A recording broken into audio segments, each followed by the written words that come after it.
नमस्कार. रोकठोक पर स्वागत. मी डॉक्टर उदय निरगुडकर.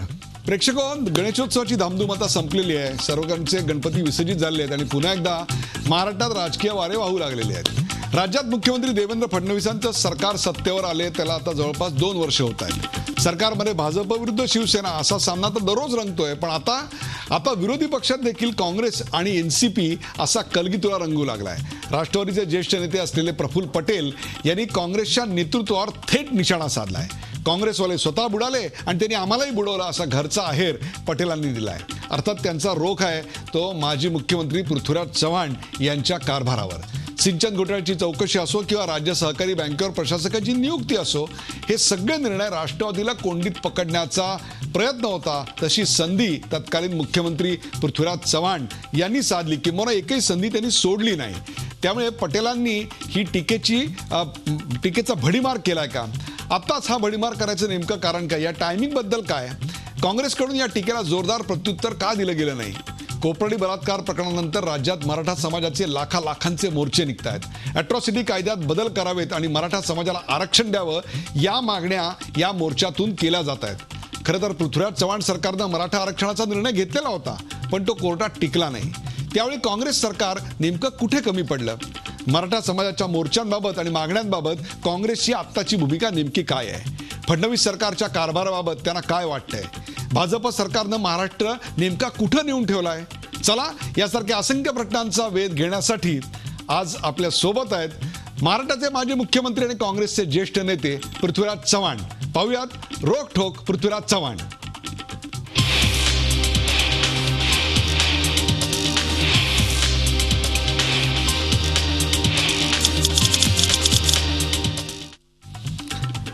रोकठोक पृथ्वीराज चव्हाणमध्ये पृथ्वीराजजी, आपलं या कार्यक्रमात स्वागत. राष्ट्रवादी काँग्रेसचे नेते प्रफुल्ल पटेल यांनी काँग्रेसच्या नेतृत्वावर निशाणा साधलेला आहे. स्वतः तर बुडालात, आम्हालाही घेऊन बुडालात अशी त्यांनी टीका केली आणि त्यांचा अर्थातच राग जो आहे तो थेट पृथ्वीराज चव्हाण यांच्यावर आहे. मला एक खूप आश्चर्य वाटले, कारण प्रफुल्ल पटेल हे माझे चांगले मित्र आहेत. आम्ही दोघांनी एकत्र काम केलेलं आहे आणि विशेषतः आता लोकसभा निवडणुकीला 2.25 वर्ष झाली आणि महाराष्ट्राच्या निवडणुकीला 2 वर्ष होते. हा त्यांना कधी शोध लागला किंवा आत्ताचे टायमिंग काय आहे, हा एक महत्त्वाचा प्रश्न तुम्ही विचारला, तो महत्त्वाचा आहेच. पण मी थोडक्यात त्यांनी जे आरोप केलेत ते काय आरोप केलेत हेकडे पाहूया आपण. त्यांनी पहिल्यांदा सांगितलं की पराभवाला काँग्रेस जबाबदार आहे, महाराष्ट्राच्या जबाबदारीला मी जबाबदार आहे. मला त्यांना थेट प्रश्न असा विचारावाचा वाटतो की ते स्वतः डॉक्टर मनमोहन सिंग यांच्या मंत्रिमंडळामध्ये 10 वर्ष मंत्री होते. त्याचं प्रदर्शन कित्येक राज्यामध्ये एकही सीट आम्हाला मिळाली नाही, त्यामुळे 10-15 अशी राज्य होती. मग त्याला ते डॉक्टर मनमोहन सिंग यांना जबाबदार धरतात, सोनिया गांधी यांना जबाबदार धरतात, हे त्यांनी उत्तर दिलं पाहिजे की लोकसभेच्या पराभवाकरता कोण जबाबदार आहे. दुसरा त्यांचा आरोप आहे की मी खोट्या नाट्या चौकशा स्कॅम्सचे आरोप वगैरे केले. त्याच्यामध्ये आणि 2 तुम्ही स्वतः उल्लेख केला, राज्य सहकारी बँकेवर प्रशासकाची नियुक्ती, सिंचनाचे प्रश्न होता. मी जेव्हा सत्ता घेतली हातामध्ये, ते पहिले जे काही माझ्यासमोर प्रश्न आले त्यापैकी राज्य सहकारी बँकेचा 1100 कोटी रुपयाचा तोट्याचा प्रश्न होता. राज्य सहकारी बँकेला 1960 पासून 2011 पर्यंत बँकिंग लायसन्स नव्हतं. रिझर्व्ह बँकेने मला सांगितलं की बँकिंग लायसन्सशिवाय बँक म्हणून काम करता येणार नाही आणि 1100 कोटी तोटा असल्यामुळे बँक आम्हाला बरखास्त करावी लागेल किंवा गुजरात राज्य सहकारी बँकेमध्ये विलीन करावे लागेल, नाहीतर मग पतसंस्था म्हणून काम करावं लागेल. जेव्हा मी आकडे पाहिले तेव्हा खरोखरीच 1100 कोटीचा तोटा होता.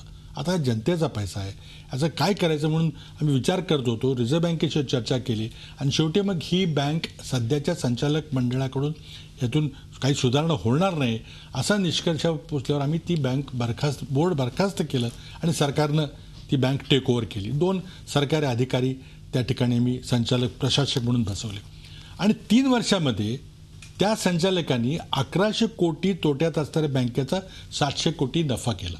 म्हणजे काय झालं, चुकीच्या पद्धतीने कर्ज दिली गेली होती, जवळच्या मंडळांना तारण न घेता कर्ज दिली गेली होती आणि ती कर्ज बुडल्यामुळं तो तोटा दिसत होता. या सगळ्या चुकीच्या कर्ज देण्याला राष्ट्रवादी काँग्रेस त्यावेळी सत्तेवर होती, त्यांचा त्या बँकेवर पगडा होता, ते जबाबदार होते. आता प्रश्न असा आहे की त्या बँकेचे संचालक सर्व पक्षाचे, त्यामध्ये काँग्रेसचे संचालक होते, राष्ट्रवादी काँग्रेसचे संचालक होते, BJPचे संचालक होते. इतकंच नव्हे तर आजच्या सरकारतले ज्येष्ठ मंत्री देखील संचालक होते. त्यामुळे कोणाला तरी डोळ्यासमोर ठेवून हा निर्णय घेतला हे बिलकुल खोटा आरोप आहे. ही बँक हाच तर माझा प्रश्न आहे की सहकारी चळवळ वाचवणं हाच एकमेव या उद्देश होता. प्रशासक नेमण्यामागे कुठेतरी राष्ट्रवादीला चाप लागावा, त्यांच्या वर्चस्वाला चाप लागावा असा आपला हेतू नव्हता. बिलकुल नाही. ही बँक वाचवावी, सहकारी चळवळीच्या पाठीचा कणा आहे आणि त्याला कोण जबाबदार आहे ते कोण पाहतील. फक्त ही बँक वाचवायचा उद्देश माझा होता आणि ती बँक वाचली. 1100 कोटी तोट्यात असणारी बँक 3 वर्षामध्ये 700 कोटी नफ्यात आली. त्यामुळे हा आरोप त्या ठिकाणी मी चौकशी आदेशित केली का? मला ACBकडे देता आली असती की कोण कोण जबाबदार आहे शोधा. मी फक्त ही बँक बरखास्त करून ती बँक वाचवली. अजूनही सांगतो, पुन्हा जर असा प्रसंग माझ्यासमोर आला तर मी हाच निर्णय घेतला असता. त्यामध्ये कुठलाही राजकीय परिप्रेक्ष्य नव्हता. अँटी करप्शन ब्युरोकडे जर याची चौकशी दिली असती तर भयानक सत्य महाराष्ट्रासमोर आलं असतं. आता आलं असतं का नाही माहिती नाही, द्यायला पाहिजे. तर ती चौकशी सहकार कायद्याअंतर्गत चालू आहे. कारण एवढा मोठा प्रकार झाल्यानंतर मला वाटतं सहकारी चळवळीमध्ये इतका मोठा असा प्रकार कुठल्याही इतर सहकारी संस्थांमध्ये झाला नसेल. त्यामुळे ती सहकारी कायद्याअंतर्गत ती मी तुम्हाला प्रश्न हा अशा करता विचारतोय की सिंचन घोटाळा जेव्हा समोर आला तेव्हा आपण मुख्यमंत्री होतात आणि त्याचं सर्वात जास्त भांडवल हे अर्थातच विरोधकांनी केलं आणि नंतरच्या प्रचारामध्ये सुद्धा हा मुद्दा अत्यंत गाजला निवडणुकीमध्ये. हा मुद्दा अनेक वेळेला मी त्याची चर्चा केलेली आहे. अजूनही पुन्हा करायला काही हरकत नाही. काय झालं, वित्त विभागानं आणि नियोजन विभागानं दरवर्षी एक आर्थिक सर्वेक्षणाचा अहवाल प्रकाशित करतात. 2011च्या आर्थिक सर्वेक्षण अहवालामध्ये एक अशी माहिती अधिकृतपणे वित्त आणि नियोजन खात्यामार्फत दिली गेली की गेल्या 10 वर्षामध्ये म्हणजे 2000 पासून 2010 पर्यंतच्या कालखंडामध्ये 70,000 कोटी रुपये खर्च झाले, पण सिंचनामध्ये फक्त 0.1% वाढ झालेली. आता गंभीर बाब होती. आकड्यामध्ये काहीतरी गफलत असण्याची शक्यता होती, पण ते अधिकृत अर्थ मंत्रालयाचे आणि नियोजन मंत्रालयाचे आकडे होते. त्यामुळे त्या ठिकाणी मी सिंचन विभागाला सांगितलं की तुम्ही ह्याची सद्य परिस्थिती काय ती जनतेसमोर माहिती मांडा, व्हाईट पेपर सादर करा. आता व्हाईट पेपर म्हणजे चौकशी नव्हे. जर चौकशी करायची असती तर मी अँटी करप्शन ब्युरोकडे तो सगळं प्रकरण गेलं होतं आणि का मला प्रकर्षाने जाणवलं तर मी काही माहिती घेतली. मोठे प्रकल्प कुठले प्रलंबित आहेत. माझ्यासमोर नागपूर, भंडाऱ्याचा आणि चंद्रपूरचा गोसेखुर्द प्रकल्प होता. बरोबर, गाजलेला प्रसंग. एप्रिल 1995 साली राजीव गांधी, कैलासवासी राजीव गांधी माजी पंतप्रधान यांनी, मला वाटतं वसंतदादा त्यावेळेला मुख्यमंत्री होते, त्या प्रकल्पाचं भूमिपूजन केलं. किंमत होती 386 कोटी रुपये.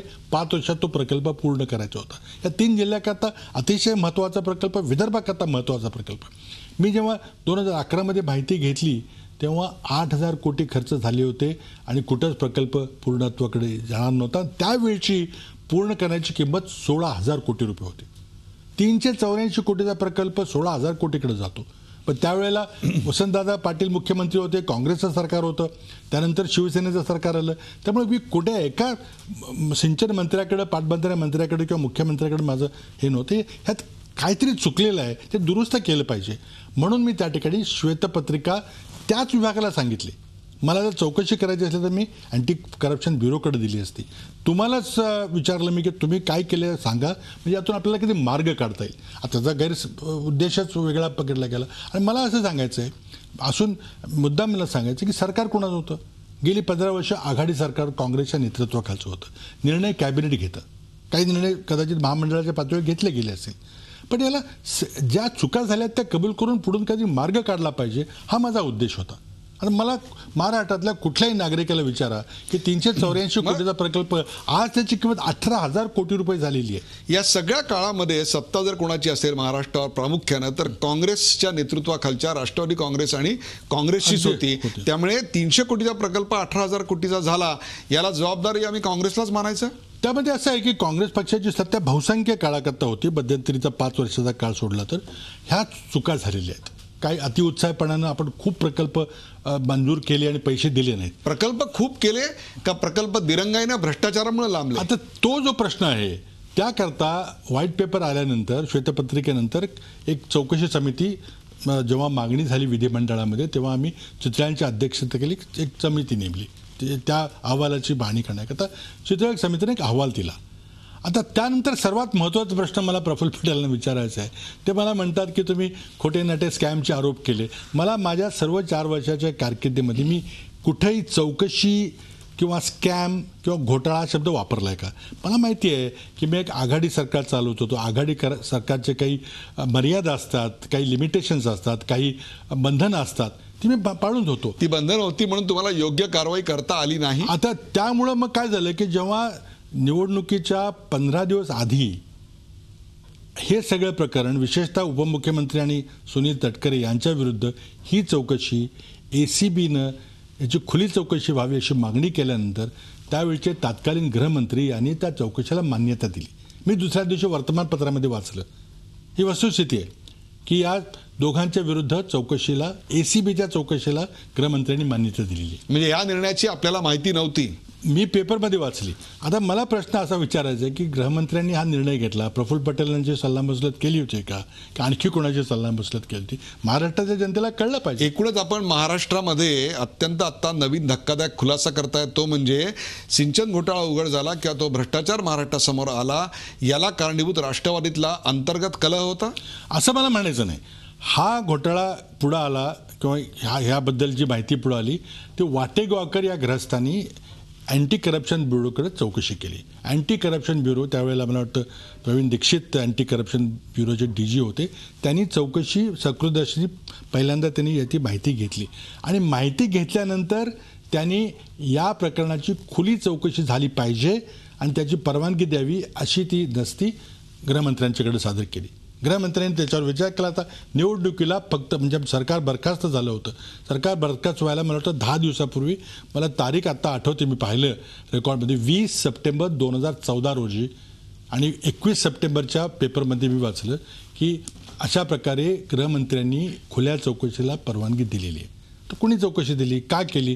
जर नसती दिली परवानगी तर आणखी 10 दिवसानंतर निवडणूक. मला प्रश्न असा विचारायचा आहे की आपली प्रतिमा मलिन होते आणि आपल्या प्रतिमा मलिन होण्याला कुठेतरी काँग्रेसचं नेतृत्व जबाबदार आहे असं वारंवार राष्ट्रवादी काँग्रेसला का वाटतं आणि आत्ता विशेषतः तीव्रतेनं का वाटतंय? मला वाटतं असं आहे की हा प्रश्न मलाही पडलेला आहे की शेवटी ही संयुक्त जबाबदारी होती. आता अगदी बांधकाम खात्याचं आपण जर उदाहरण घेतलं तर त्या तत्कालीन बांधकाम मंत्री म्हणतात की कॅबिनेटने निर्णय घेतला होता आणि त्यामध्ये आज दुसरी गोष्ट लक्षात आपण घेतली पाहिजे की RTIचा कायदा आता अस्तित्वात आहे. माझ्याविरुद्ध अनेक असे आरोप झाले की मी काही फाईल्स कुठल्या तरी विरोधकांना दिल्या, असे आरोप तत्कालीन मंत्र्यांच्याकडून अशा हळूच आवाजात दिले. मला आपल्याला सांगायचं की CMच्या ऑफिसमध्ये, मुख्यमंत्री कार्यालयामध्ये येणारी प्रत्येक फाईल किती वाजता आली, किती तारखेला आली, कधी परत गेली याची नोंद असते. त्यामुळे माझ्या कालखंडीमध्ये किती फाईल्स क्लिअर झाल्या आणि त्या इतर कुठल्याही पूर्वीच्या कालखंडापेक्षा जास्त होत्या हे तर रेकॉर्ड आपल्याकडे आहे. मी जर एखादी फाईल बांधकाम खात्याची मागितली असती तर रेकॉर्ड असेल ना. तर पृथ्वीराज जी, आपण अतिशय कसलेले मुरब्बी राजकारणी आहेत, तसेच प्रफुल्ल पटेल हे देखील कसलेले मुरब्बी राजकारणी आहेत. आपल्याला दिल्लीचा आणि महाराष्ट्राचा दोन्हीकडचा जवळचा अनुभव आहे. तसंच प्रफुल्ल पटेलांनाही महाराष्ट्राच्या राजकारणाचा आणि दिल्लीच्या राजकारणाचा अत्यंत गाढा अनुभव आहे. मग फायली विरोधकांकडे आणि मग त्या पत्रकारांकडे पोचल्या कशा, याचं उत्तर 100% दोन्ही पक्षाच्या नेत्यांना माहिती आहे. आपला काय असेल? अगदी हा गैरसमज मला वाटतं काढणं गरजेचं आहे. आज कुठलीही फाईल असली ती माहितीच्या अधिकाराच्या कायद्याखाली कोणालाही मिळते. विशेषतः RTI ॲक्टिव्हिस्ट आहेत ते हे फायली काढण्याचं वगैरे काम करत असतात नेहमी आणि त्या फायली कुणालाही उपलब्ध आहेत, सामान्य नागरिकाला उपलब्ध आहेत. आज त्यामुळे कुणीतरी हळूच चोरून काहीतरी फाईल आणली किंवा मागवली मग दिली, त्याला काय अर्थ नाही. दुसरा प्रश्न विचारायचा आहे. प्रफुल्ल पटेल यांनी आत्ताच आम्हाला बुडवलं आणि आम्हाला स्वतःला बुडवलं आणि त्याच्याबरोबर आम्हालाही बुडवलं हा जो आरोप केला, ह्याच्या टायमिंगबद्दल काय सांगाल? महानगरपालिका, नगर परिषदा, जिल्हा परिषदेच्या निवडणुका तोंडावर असताना त्यांच्यासारखा अत्यंत कसलेला मुरब्बी राजकारणी उगीच हे बोलणार नाही. असं आहे की मला वाटतं का केलंय मलाही आश्चर्य वाटतंय. पण आपल्याला आठवत असेल काही दिवसापूर्वी अगदी राष्ट्रवादीच्या अध्यक्षांनी एक आरोप केला होता की आघाडी तुटली ही माझ्यामुळे तुटली किंवा काँग्रेसमुळे तुटली. आता हा अगदी बिनबुडाचा चुकीचा आरोप आहे, ते नाही. पण बऱ्याच लोकांना अजूनही लक्षात येत नाही की आत्तापर्यंत महाराष्ट्रामध्ये 2 सरकारं पाडली गेली. एक वसंतदादांचं सरकार आणि दुसरं माझं सरकार. 33 दिवस या महाराष्ट्रामध्ये 1960 नंतर पहिल्यांदा भारतीय जनता पक्षाचं राज्य आलं, ते राष्ट्रवादीच्या कृपेमुळे आलं. अर्थात आघाडी करायची नाही, वेगळी निवडणूक लढवायची, हा निर्णय घेणं ठीक आहे, राष्ट्रवादीने घेतला, आम्हाला तो मान्य आहे. परंतु वेगळे निर्णय निवडणूक लढवायची, महिन्याभरात निवडणूक आहे, त्याकरता सरकार पाडायची गरज होती का? हेच जम्मू काश्मीरमध्ये झालं. उमर अब्दुल्ला आणि काँग्रेसचं एक आघाडी सरकार तिथं होतं आणि ते आघाडी सरकार असताना आपण वेगळं लढायचा निर्णय घेतला असताना तिथं सरकार पाडलं नाही. आणि माझा स्पष्ट आरोप आहे की आमचं सरकार शेवटच्या क्षणाला पाडलं आणि त्यामुळं दोन्ही पक्षांचं खूप मोठं नुकसान झालं. भारतीय जनता पक्षाचा फायदा झाला. तो हा फायदा भारतीय जनता पक्षाचा झाला तो का केला गेला याचं उत्तर राष्ट्रवादीने दिलं पाहिजे. प्रफुल्ल पटेल म्हणजे आपण महाराष्ट्रातल्या निवडणुकांच्या आधी झालेल्या एखाद्या साट्या लोट्यावर प्रकाश टाकू इच्छित आहे. आता साठं लोटं झाले आपण सगळ्यांनी पाहिलं की कशा प्रकारे टायमिंग झालं. एका पक्षाने, भारतीय जनता पक्षाने शिवसेनेची युती तोडली आणि त्याच्या अर्ध्या तासाच्या आत राष्ट्रवादींनी काँग्रेसबरोबरची युती तोडली. आता हे साठं लोटं कसं झालं? लोकसभा निवडणुकीच्या वेळेला काय वाटाघाटी चालल्या होत्या?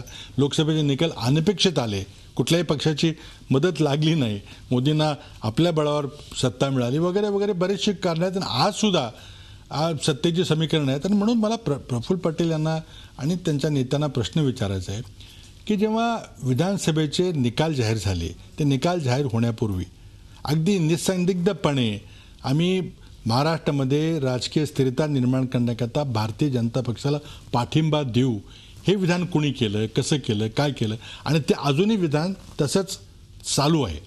अजूनही कुणीही अनइक्विवोकली, निसंदिग्धपणे कुणी सांगितलं आहे का, नरोवानं कुंजरू न करता, की आम्ही कसल्याही परिस्थितीमध्ये भारतीय जनता पक्षाला आतून बाहेरून छुपा उघड पाठिंबा देणार नाही आणि आम्ही विरोधी पक्ष म्हणून काम करू? अजूनही दिलेलं नाही. त्यामुळं त्यावेळेला केले विधान अजूनही ग्राह्य धरलं पाहिजे. मला एक ब्रेकवर जाण्यापूर्वी एक छोटासा प्रश्न आहे. इतका मनामध्ये एकमेकांच्या बद्दलचा असंतोष आहे, इतका अविश्वास आहे, एकमेकांवर असे आरोप केले जातात, प्रत्यारोप केले जात आहेत, फायली कुठून कुठे गेल्या, साठवलोटं कुणाचं होतं, ही सगळी चर्चा सुरू आहे. महानगरपालिकांच्या, नगरपरिषदांच्या निवडणुका काही महिन्यावर आलेल्या आहेत.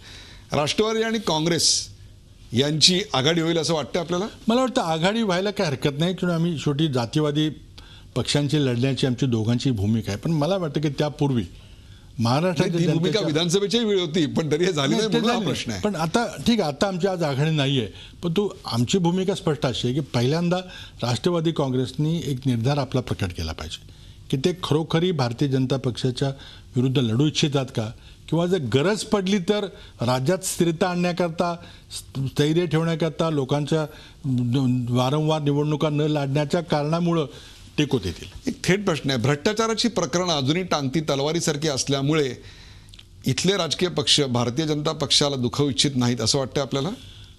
मला वाटतं की दोन्ही बाजूचा त्यामध्ये दोन्ही बाजू आहेत. त्यामध्ये अजूनपर्यंत ज्या काही कारवाया झालेल्या आहेत, म्हणजे आता उदाहरण घ्यायचं तर रमेश कदम यांच्या विरुद्धची कारवाई केंद्र सरकारच्या एन्फोर्समेंट डायरेक्टरनी म्हणजे ईडीनी केलेल्या आहेत. आपल्या महाराष्ट्रातल्या अँटी करप्शन ब्युरोनी काय केलं मला माहिती नाही. ते अजून टांगती तलवारच आहे. ती टांगती तलवार का ठेवलेली आहे, कधी निर्णय घेणार, न खाऊंगा न खाणं दूंगा म्हणणारं सरकार भ्रष्टाचाराच्या विरुद्ध कशा प्रकारे लढतं हे महाराष्ट्राची जनता पाहते आहे.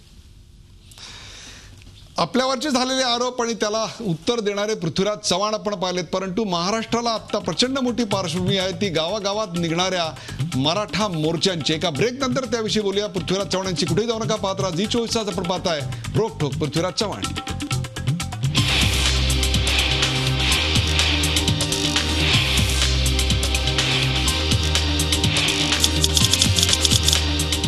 रोकठोक पृथ्वीराज चव्हाण आपल्यासोबत. महाराष्ट्राचे माजी मुख्यमंत्री पृथ्वीराज चव्हाण आहेत. त्यांच्यावर झालेले आरोप आणि त्यानंतर त्यांचं उत्तर आपण पाहिलं. ब्रेकनंतर आपण त्यांच्याशी चर्चा करतोय ती कोपर्डीतल्या घटनेनंतर मराठा समाजातनं जी प्रतिक्रिया उमटली त्याची. पृथ्वीराजजी, कोपर्डीमध्ये दुर्दैवी घटना घडली, बलात्काराची मृत्यूची घटना घडली आणि त्याच्यानंतर मराठा समाज प्रचंड मोठ्या प्रमाणावर एकवटला आणि गावागावातून लाखांचे मराठ्यांचे मोर्चे निघाले. त्याचं वैशिष्ट्य दोन जी मला दिसली ती म्हणजे त्या मराठ्यांच्या मोर्चाला कुठलंही नेतृत्व नव्हतं, किंवा प्रस्थापित असे एकही स्थानिक अथवा राज्य पातळीवरचे, प्रादेशिक पातळीवरचे नेते दिसत नव्हते. दुसरी अत्यंत महत्त्वाची गोष्ट म्हणजे तो जमाव हिंसक नव्हता, तो शांततापूर्ण होता. त्याहीपेक्षा विलक्षण, अभूतपूर्व असा तो शिस्तबद्ध होता. किंवा आजपर्यंत इतके शिस्तबद्ध मोर्चे गावोगावात दुसरीकडे कुठेही निघाले मी पाहिलेले नाही आहेत.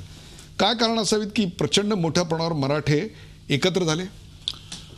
एकतर निश्चितच कौतुक केलं पाहिजे की इतका मोठा जमाव आणि इतका संयमी जमाव शिस्तबद्ध पद्धतीनं हे मोर्चे काढले आणि त्याला कोणीही नेता नव्हता, कोणीही गाईड करत नव्हतं, कोणीही सूत्रधार नव्हता. त्यामुळे हा उत्स्फूर्त आहे हे स्पष्ट झालेलं आहे. आणि त्याला मला जे वाटते की सोशल मीडियाची ताकद आहे. या प्रकारची घटना आपण इजिप्तमध्ये पाहिली, अरब स्प्रिंग ज्याला आपण म्हणतो, तर त्यापेक्षाही कितीतरी पटीनं मोठं मोबिलायझेशन होतं आहे. राष्ट्रीय मीडियाने याची अजून बहुतेक दखल घेतलेली नाही, कारण कुठं तोडफोड झालेली नाही.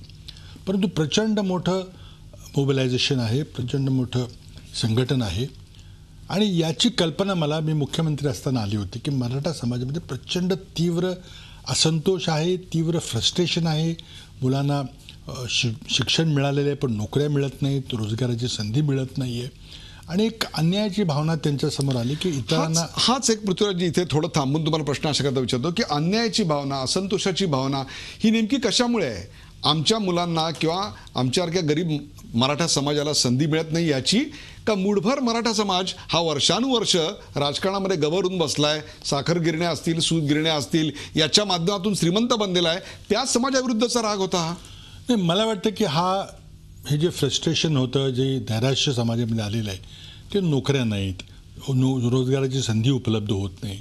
आणि काही लोकांना निश्चितच संधी मिळालेली आहे, ते सहकारातून मिळालेली आहे, राजकारणातून मिळालेली आहे, परंतु सर्वसामान्यांना मिळालेली नाही. आणि म्हणूनच जेव्हा याचे मी खूप गंभीर अभ्यास केला त्यावेळेला आम्ही खूप विचारपूर्वक मराठा समाजाला आरक्षण देण्याचा निर्णय घेतला. माझ्या आधी ही मागणी आधीपासून आहे, अनेक माझ्या आधी मुख्यमंत्री झाले, त्यांनी प्रयत्न केला, पण आम्ही याबद्दल एक ठोस निर्णय घेतला. आमच्या आघाडी सरकारनं ठोस निर्णय घेतला, त्यामध्ये सर्वांचं एकमत होतं.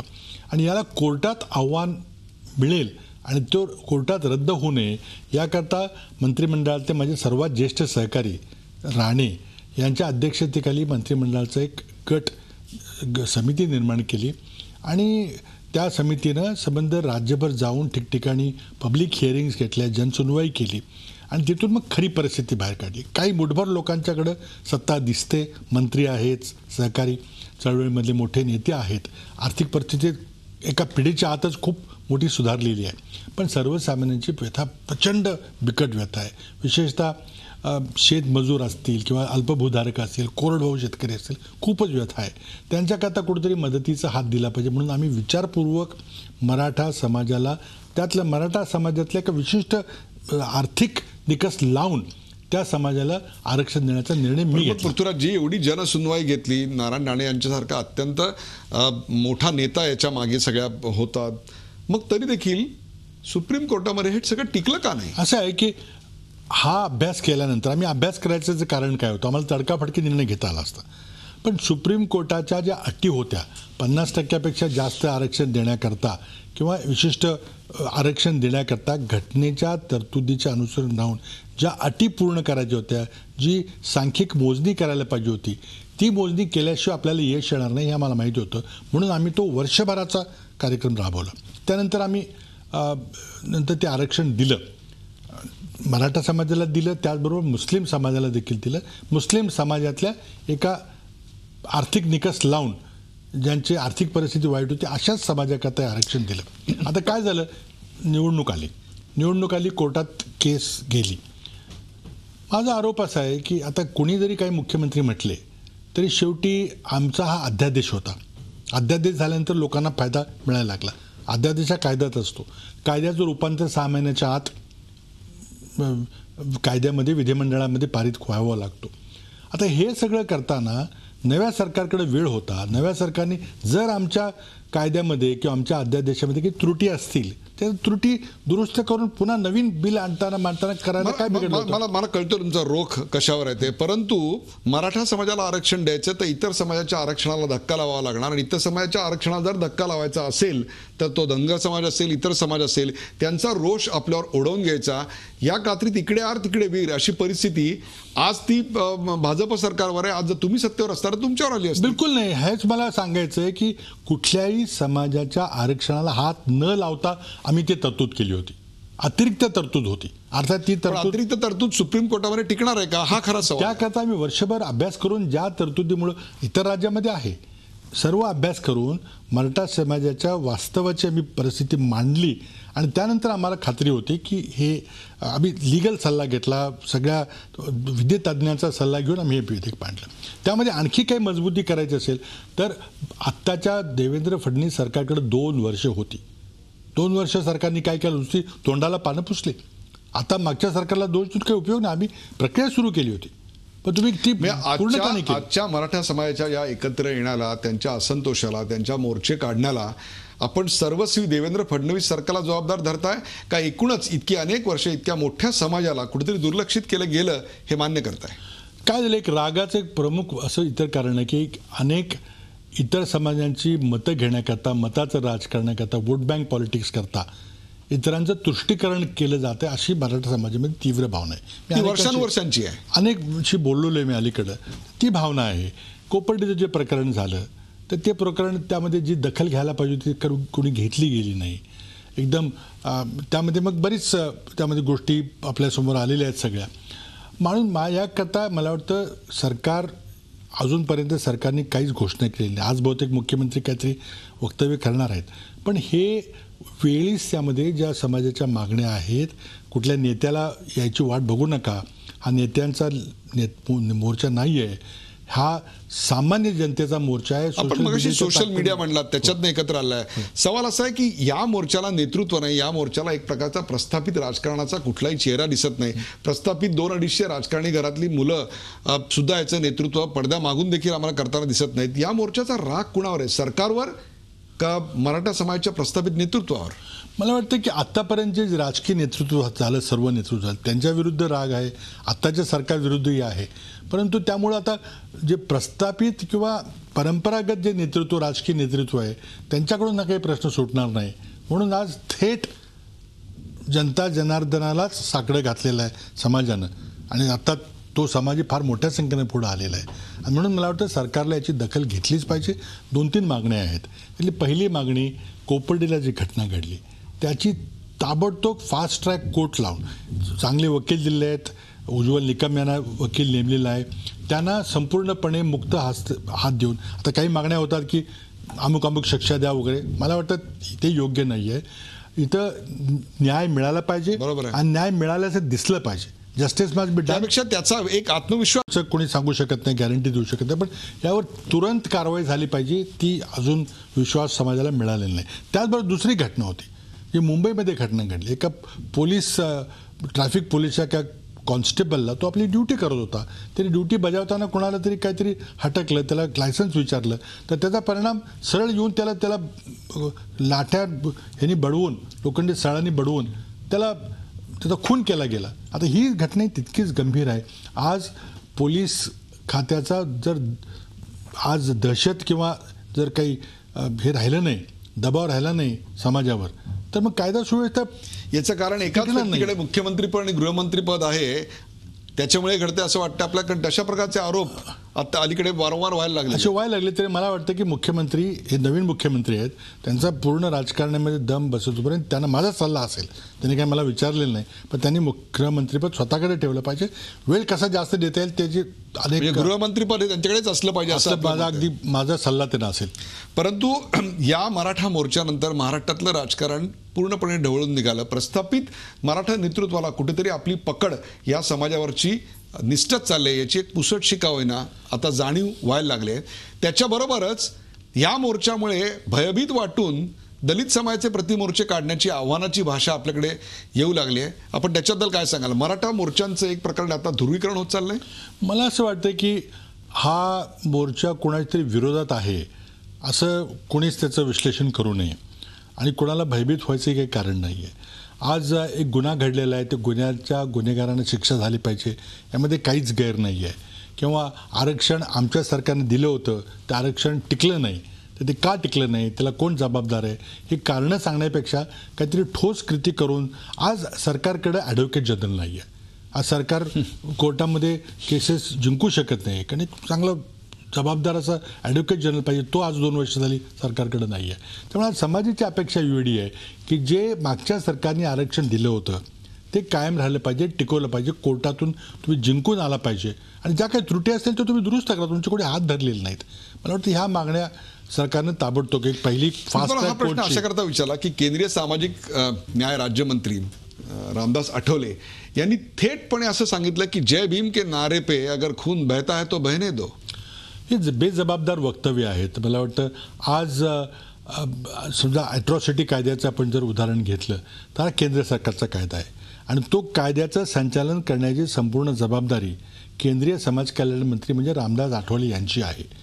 त्यांनी काही वक्तव्य केली आहेत त्या ॲट्रॉसिटी कायद्याबद्दल. मला वाटतं आज रामदास आठवले यांनी केंद्रीय समाज कल्याण मंत्री म्हणून आणि मुख्यमंत्री आणि महाराष्ट्राचे मुख्यमंत्री म्हणून याबद्दल काहीतरी स्पष्ट निवेदन केलं पाहिजे आणि त्यानंतर मग आम्ही आमची प्रतिक्रिया देऊ. परंतु याबद्दल प्रक्षोभ प्रचंड आहे हे आपण सगळे जाणतोय. मला अॅट्रॉसिटी कायद्याबद्दल एक तुम्हाला प्रश्न असा विचारायचा आहे की कुठेही अॅट्रॉसिटी कायदा रद्द करावा अशा मागणीचा पुनरुच्चार होताना दिसत नाही, तर मोर्चात निघणारे सुद्धा जे सुशिक्षित आहेत ते स्पष्टपणे सांगतात की यात बदल व्हायला पाहिजेत. आता मला वाटतं की आपण स्वतः केंद्रीय समाज कल्याण मंत्री रामदास आठवले यांचं वक्तव्य घेऊया ना. शेवटी या कायद्याचं संचालन करण्याची, देशात संचालन करण्याची जबाबदारी त्यांच्यावर आहे. त्यांनी स्वतः वक्तव्य केलेलं आहे की यामध्ये काही बदल अपेक्षित आहेत, केले पाहिजेत वगैरे. काय केले पाहिजेत त्यांनी मला वाटतं जनतेसमोर मांडलं पाहिजे आणि आपल्या समाजाला सांगितलं पाहिजे की रद्द करायची कोणी मागणी करत नाही, पण याचा दुरुपयोग होऊ नये. काही ठिकाणी ब्लॅकमेलिंगचा उपयोग होताना दिसतोय, हे खरं आहे का याची माहिती विचार व्हायला पाहिजे. देवेंद्र फडणवीस सरकारला आता जवळपास 2 वर्ष पूर्ण होत आलेली आहेत. या 2 वर्षाच्या कारभाराबद्दल आपण काय सांगाल? निराशा झाली. एक तर असं आहे की दिल्लीमध्ये खूप मोठ्या बहुमतानं मोदी सरकार सत्तेत आलं होतं. बऱ्याच दिवसानंतर दिल्लीमध्ये स्पष्ट बहुमत मिळालं. इतर राज्यामध्ये विधानसभा निवडणुका झाल्या, भाजपला तिथे स्पष्ट बहुमत मिळालं. महाराष्ट्रात स्पष्ट बहुमत मिळू शकलं नाही कारण तितक्या प्रभावीपणे भाजपला लोकांनी पाठिंबा दिला नाही असं माझं स्पष्ट मत आहे. परंतु सरकार आलं आणि त्यामध्ये शिवसेना आणि भाजप यांची जी एक मित्रत्वाची आघाडी जी 95ला आपल्याला दिसली तशी व्हायला पाहिजे होती, तशी काही दिसली नाही. खूप आपसाप संघर्ष आहे. सुरुवातीला शिवसेनेने सरकारमध्ये सामील व्हायला नकार दिला. आता काही कारणामुळे त्यावेळेला आम्ही निवडणूक जर लढवली असती अध्यक्षपदाची तर आणखी समीकरणं स्पष्ट झाली असती, पण त्यावेळेला ऐनवेळी आम्ही आमच्या अध्यक्षपदाचा उमेदवार मागे घेतल्यामुळं विधानसभेच्या अध्यक्षपदाची निवडणूक बिनविरोध झाली. नाहीतर मग चूक होती असं वाटतं आपल्याला? मला स्पष्ट वाटतं की ती चूक होती आणि त्यामुळं मग जी छुपी समीकरणं आहेत ती उघड झाली असती, पण ते झालं नाही. आणि आतूनही आता छुपी समीकरणं आहेत असं आम्हाला तरी वाटतंय. कारण मी सुरुवातीला म्हटल्याप्रमाणे की भारतीय जनता पक्षाशी कशा प्रकारचे संबंध असावेत असं राष्ट्रवादी काँग्रेसने स्पष्ट केलं पाहिजे आपल्या सगळ्यांना. त्यानंतर मग एकत्र जायला मदत होईल. कारण शेवटी आपण जातीवादी पक्षाचे लढायचं म्हटलो तर सगळ्यांनी एकत्र येऊन लढले पाहिजे, यामध्ये कोणाचं दुमत नाही आहे. पण त्यामध्ये आत्ता प्रश्नचिन्ह आहे. मला वाटतं फडणवीस सरकारला संधी मिळाली परंतु दुष्काळ हाताळण्यामध्ये संपूर्णपणे अपयश आलं. शेतमालाच्या भावाबद्दल काय सांगाल? विशेषतः कांदा आणि डाळ. मी तुम्हाला प्रश्न असा करता विचारतोय की डाळीचे भाव हे आमच्या ताटात पडेपर्यंत प्रचंड वाढलेले आहेत, परंतु शेतकऱ्याला त्याचे डाळीचे भाव काही मिळत नाहीत आणि आता कांदा तर 5 पैसे किलोनी शेतकऱ्याला विकावा. दोन्ही गोष्टी आहेत की शेतीमालाची आज मोदी सरकारनं निवडणूक आपल्या घोषणेमध्ये शेतकऱ्याला उत्पादन खर्चाच्या वर 50% फायदा देऊ अशी घोषणा केली होती. ती घोषणा कुठंतरी जवळपास तरी पुढं होताना दिसते का? आज शेतकऱ्याला 7 वर्षामध्ये शेतकऱ्याचं उत्पन्न दुप्पट होईल असं मोदी सरकारने स्वतः मोदींनी घोषणा केली होती. अर्थात अर्थशास्त्राचे आकडे मोदींनी कसे काय काढलेत मला माहिती नाही. जर 7 वर्षामध्ये शेतीचं उत्पन्न दुप्पट व्हायचं असेल तर दरवर्षी कृषी विकास दर 12% 13% असला पाहिजे, जे आत्तापर्यंत इतिहासात कधी घडलेलं नाही. आणि त्यामुळं कशा आधारे घोषणा होत आहेत काही समजत नाही. आजचे दिनचं स्वप्न विरलं असं आपण म्हणाल? आता आजचे दिनचं स्वप्नाचं काय झालं ते स्वतः गडकरी साहेबांनी सांगितलेलं आहे. त्याविषयी आपलं काय मत आहे की ते आमच्या आता हडकासारखं गळ्यात हाडूक म्हणून अडकलेलं आहे. आता हे मोदींच्यावर टिप्पणी होती का आत्मपरीक्षण होतं आहे मला माहिती नाही, पण वस्तुस्थिती आहे की लोक आता 15 लाखाचं आश्वासन असेल किंवा आजचे दिनचं आश्वासन असेल किंवा शेतकऱ्यांना आश्वासन दिले, आता प्रश्न विचारतात उत्तर सरकारला द्यावं लागेल, पण ते कुठे येताना दिसत नाही. आणि म्हणून मला वाटतं देवेंद्र सरकारचे 2 वर्ष होत असताना दुष्काळ असेल, शेतीमालाची परिस्थिती असेल, वाढलेल्या आत्महत्या असतील आणि ह्या आत्महत्या वाढल्याचे आमचं विश्लेषण नाही आहे, तर स्वतः केंद्रीय कृषी मंत्र्यांनी लोकसभेत दिलेलं उत्तर आहे. 2015 साली ज्या शेतकऱ्यांच्या आत्महत्या झाल्या त्या महाराष्ट्राच्या इतिहासामध्ये आजपर्यंत कधी झाल्या होत्या इतक्या झाल्या. मला उद्योगधंद्याच्या बाबतीत आपण पाहिलं सर्वात जास्त गुंतवणुकीचा दावा मुख्यमंत्र्यांनी केला. अजिबात एकही रोजगार निर्माण झालेला नाही. अगदी विदर्भाचं आपण उदाहरण घेतलं तर माझ्या कालखंडामध्ये प्रतिभाताई पाटील आल्या होत्या अमरावतीला. मी भारत डायनॅमिक्सचा प्रकल्पाचं भूमिपूजन केलं. प्रफुल्ल पटेल स्वतः असताना आम्ही भंडाऱ्यामध्ये भारत हेवी इलेक्ट्रिकच्या 3200 कोटीच्या प्रकल्पाचं भूमिपूजन केलं. मी स्वतः प्रयत्न करून नागपूरच्या मिहान प्रकल्पामध्ये इन्फोसिस आणि TCAचे 2 प्रकल्प सुरू केले. या मुख्यमंत्र्यांनी विदर्भाकरता काय नवे कारखाने आणलेत. म्हणजे एक प्रकारे विदर्भातून आलेल्या मुख्यमंत्र्यांनी विदर्भावरच अन्याय केला अशी आपली स्पष्ट. अन्याय केला म्हणण्यापेक्षा त्यांना यश आलेलं नाही आणि म्हणून जे तीव्र नाराजीचा सूर आहे, रोजगार निर्माण होत नाही, मुलं बेरोजगार फिरतात. आज महाराष्ट्रामध्ये 64,000 इंजिनिअरिंग कॉलेजच्या सीट्स व्हेकंट आहेत, मोकळ्या पडलेल्या आहेत. आज लोक इंजिनिअरिंगमध्ये आपल्याला भवितव्य नाही म्हणून मुलं आता पालक मुलांना मेडिकलच्या ऍडमिशनचा सीटचा घोळ चालू आहे. तो घोळ चालू आहे. सगळ्या आर्किटेक्चरमध्ये तेच आहे, मॅनेजमेंटमध्ये तेच आहे. शिक्षणाचा दर्जा खालवला आहे. नारायण मूर्ती म्हणतात की 90% मुलांना नोकरी द्यायच्या इंजिनियर झालेली मुलं ही नोकरी द्यायच्या लायकीची नाहीत. काय उच्च शिक्षणाचा दर्जा आहे. मला एक शेवटचा प्रश्न तुम्हाला विचारायचा आणि तो म्हणजे स्थानिक स्वराज्य संस्थांच्या निवडणुकींचा. या निवडणुकीमध्ये राष्ट्रवादी काँग्रेस आणि काँग्रेस यांची आघाडी किंवा यांचं संयुक्त काय प्रकाश टाकाल. मला वाटतं की प्रफुल्ल पटेल यांचं जे वक्तव्य होतं त्याला हा संदर्भ असावा असं मला वाटतं. तर मी काय त्यांच्याशी बोललो नाही, पण तो काय झालं आहे की स्थानिक स्वराज्य संस्थांच्या राजकीय 6 जागा आहेत आणि राजकीय नसलेल्या शिक्षक आणि ग्रॅज्युएट कॉन्स्टिट्युन्सीच्या 5 जागा आहेत. त्यामुळे आता त्या मतदारसंघाचा वेगळा विचार जर केला तर या 6 राजकीय जागा आहेत. त्यामध्ये सध्या परिस्थिती काँग्रेसची 1 जागा आहे, 4 राष्ट्रवादीच्या आहेत आणि 1 भारतीय जनता पक्षाकडे आहे. आमची आता आघाडीत नाही आहे. आमचं सरकार राष्ट्रवादी काँग्रेसने पाडलेलं आहे. आम्ही एकमेकाविरुद्ध लढलेलो आहे. त्यामुळे आता आम्ही वेगळे वेगळे पक्ष आहोत. तर त्यामुळं माझी मागणी अशी आहे की 6च्या 6 जागामध्ये आपण जर मैत्रीपूर्ण लढत जर केली तर जो ज्या ठिकाणी ताकदवर असेल तो निवडून येईल. जर आपल्याला आघाडी करायची तरी माझी तयारी आहे, पण आघाडी करताना ती काँग्रेस पक्षाकरता सन्मानपूर्वक आघाडी झाली पाहिजे. म्हणजे 6 जागा आहेत, 3-3 जागा दोघे लढूया. कुठल्या जागा लढवायच्या आपण ठरवू. नांदेडची जागा आमच्याकडे आहे ती आम्ही लढवू, आणखी 2 आम्ही लढवतो. आम्ही सातारा सांगलीची जागा मागितली, तुम्ही 3 लढवा. पण असं न करता काँग्रेस 1 जागा लढवेल आणि राष्ट्रवादीला 5 जागा आपण सोडू, ही मला तर काय समजत. तुमच्यावरच्या होणाऱ्या आरोपांच्या मागे कुठेतरी ही खदखद आहे असं आपल्याला या ठिकाणी वाटतं. मला असं वाटतं की कोणीतरी त्यांना सांगितलं असावं की मी गोंदिया भंडाराची जागा काँग्रेसला मिळू नये याकरता प्रयत्न करतो. असे बिलकुल परिस्थिती नाही आहे. मी काँग्रेस पक्षाची वाढ व्हावी, विधान परिषदेमध्ये जागा वाढाव्यात, काँग्रेस पक्षाला सन्मानपूर्वक वागणूक मिळावी याकरता भांडतोय. मागं सुद्धा जेव्हा 2 आणि 1 जागेचा प्रश्न होता तर माझा आग्रहपूर्ण असा आग्रह होता की आमच्या जास्त जागा आहेत, आम्हाला 2 जागा मिळायला पाहिजेत, राष्ट्रवादी 1 घेतली पाहिजे. पण आमच्या पक्षानं वेगळा निर्णय घेतला. आम्ही 1 घेतली, 2 त्यांना दिल्या. आता या ठिकाणी तरी 3-3 जागाची वाटणी व्हावी अशी आमची आग्रहाची मागणी आहे. पक्ष ठरवेल तो आम्हाला मान्य. प्रेक्षक, माजी मुख्यमंत्री पृथ्वीराज चव्हाण यांनी आज रोखठोक कार्यक्रमात अनेक गौप्यस्फोट केले. राष्ट्रवादीचे नेते प्रफुल्ल पटेल यांनी केलेले आरोप सपशेल खोडून काढताना त्यांनी राष्ट्रवादीवर एक प्रकारे जबरदस्त हल्ला चढवला. सिंचन घोटाळा प्रकरणी आपण फक्त श्वेतपत्रिका जाहीर केलेली होती आणि श्वेतपत्रिका जाहीर करणं किंवा तशी तयार करणं म्हणजे चौकशी करणं नव्हे. उलट अजित पवार आणि सुनील तटकरे यांची ECB मार्फत चौकशी करण्याचा निर्णय राष्ट्रवादीच्याच तत्कालीन गृहमंत्र्यांनी घेतलेला होता. त्याची मला माहिती नव्हती. दुसऱ्या दिवशी पेपरातनं मला हे कळलं असा खळबळजनक खुलासा देखील त्यांनी यावेळी केला. राष्ट्रवादीमधल्या अंतर्गत कलहातून हे घडलं असावं असं सुतोवाच देखील त्यांनी माझ्या एका प्रश्नावर उत्तर देताना केलं. एवढंच नव्हे तर ऐन निवडणुकीच्या तोंडावर सरकारचा पाठिंबा काढून घेऊन राष्ट्रवादीनं माझं सरकार पाडलं. त्यानंतर भाजपचं सरकार सत्तेवर आलं. भाजपचा फायदा करून देण्यासाठीच आपलं सरकार पाडण्यात आलं असा घणाघाती आरोप देखील पृथ्वीराज चव्हाण यांनी यावेळी केला.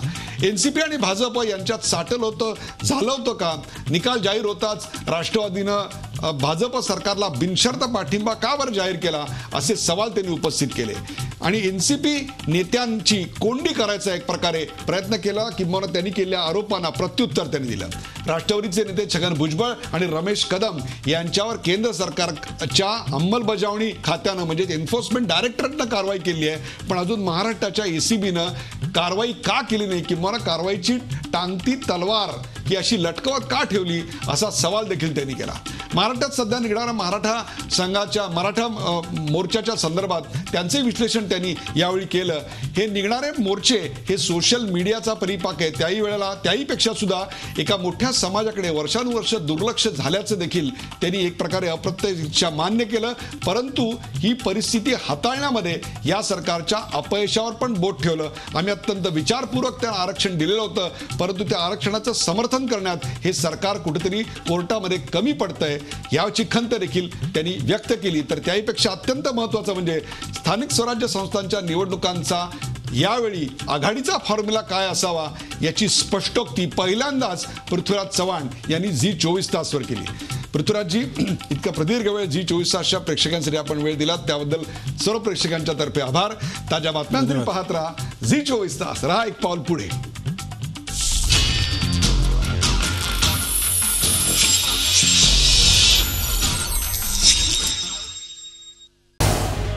झी 24 तास रहा एक पाऊल पुढे.